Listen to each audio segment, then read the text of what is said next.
ይህ ተክል ቶልት ወይም ውሻ ምላስ ተብሎ ይጠራል። ከሥር የሚመደብ ዕፅ መጠሪያ ስም ነው። ይህ ዕፅ ለማመን የሚከብዱ ከዘመናዊው ሕክምና አቅም በላይ የሆኑ 8 የበሽታ ዓይነቶችን በሚደንቅ ሁኔታ የመፈወስ አቅም ያለው ዕፅ ነው። በማንኛውም ቦታ የሚበቅል ቅጠሉ የውሻ ምላስ የሚመስል ሰፋፊ አገዳው ቀይ የሆነ ከሥር የሚመደብ የሣር ዓይነት ነው።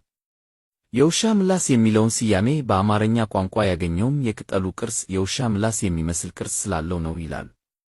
ቱልት የውሻ ምላስ ከሚፈውሳቸው የበሽታ ዓይነቶች መካከል ጥቂቶቹ ለቋቁቻ ወይም ለባርሌ በሽታ ይሆናል። በሽታው ብዙ ጊዜ የአንገት አካባቢን ያጠቃል። ለዚህ የበሽታ ዓይነት ቅጠሉን ወቅጦ ትንሽ በእሳት ሞቅ እያደረጉ ለ7 ቀን ቢቀብት ያጠፋል። ለፊት ማድያት በሽታም ለቆዳችን ከሚስማማ ቅባት ጋር ለውሶ ቢቀቡት ይፈውሳል። ለቁርጥማት ሕመም ፍሬውን ደቁሶ ለ1 ቀን 1 የሻይ ማንኪያ ሙሉ በማር ለውሶ መውሰድ በቂ ነው። ለ10 ቀን ከምግብ በፊት ቢሆን ይመረጣል። ለዓይን ማዝ ወይም ለማንኛውም የዓይን ሕመም ስሩን ከፍትግ ገብስና ከምስር ገለፈት ጋር ወቅጦ በቅቤ አንጥሮ መቀባት ነው፣ ፈጽሞ ይድናል። ሆዱን እየነፋው ለሚቸገር ሰው ለስራይ ወይም ሌላ በሽታ ስሩን ከቀጥና ስር ጋር ወቅጦ በማር ወይም በወተት አፍልቶ ማጠጣት ነው። መጠኑን በሚመለከት ከሁለቱም ዓይነት ውህድ 1 የሻይ ማንኪያ ዱቄት በቂ ነው።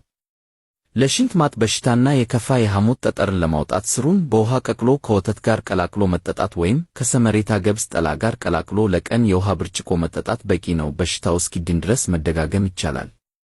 ለድክመተ ወሲብ ብቻውን ይሆናል።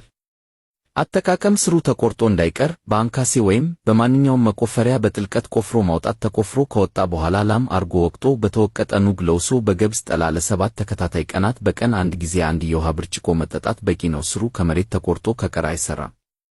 ለሪህ በሽታ ስሩን ወቅጦ በሱፍ ውሃ በጥብጦ አጥልሎ ነጭ ሽንኩርትና ዝንጅብል በትንሹ እየጨመሩ በቀይ ጤፍ እንጀራ እየፈተፈቱ መብላት።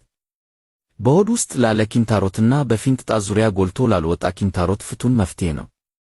አጠቃቀም ቅጠሉን እንደ ሐበሻ ጎመን በእርጥቡ ለቅሞ በደንብ አጥቦ ልክ እንደ ጎመን ድቅቅ አርጎ ከትፎ ለአልጫ ጎመን ወጥ የሚገቡትን ግብዓቶች አስገብተው ከሰሩ በኋላ በጥቁር ጤፍ እንጀራ ከምግብ በፊት እየፈተፈቱ መብላት ነው። አወሳሰዱ እንደ ኪንታሮቱ ጥንካሬ ይለያያል።